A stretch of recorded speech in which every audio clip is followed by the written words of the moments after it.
After chairing 8 days of sometimes hostile talks, the veteran negotiator Lakhdar Brahimi admitted there'd been very little progress.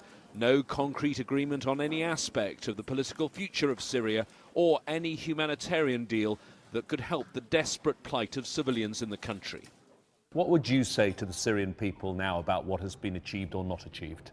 We haven't made any progress to speak of. As far as I know, there was immense hope when this conference started. I understand that already people are starting to feel disappointed. What I can tell them is that things have gone so far down that they are not going to get out of the ditch overnight. Representatives from 40 countries attended the opening session of these talks. It took more than 8 months to get both sides to come here. In a room just beyond this point, they sat around the same table.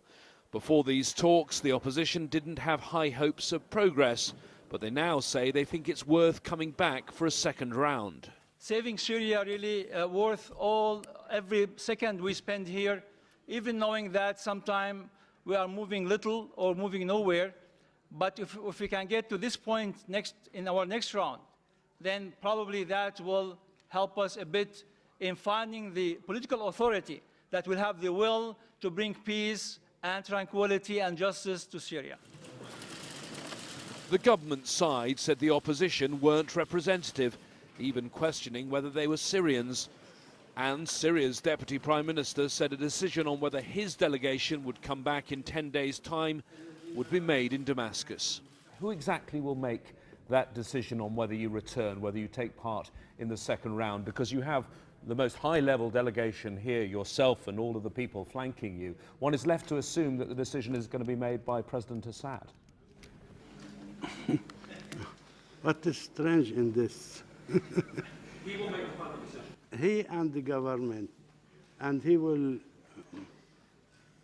first read our reports about what's happened this week, and accordingly he will discuss with us,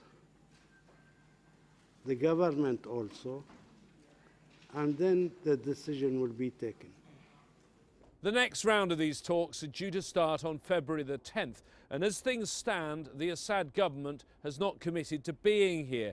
It's worth remembering, though, that this process is strongly backed by the US and Russia, and the Russians have a great deal of leverage over the Assad government, which they have supplied militarily and protected diplomatically.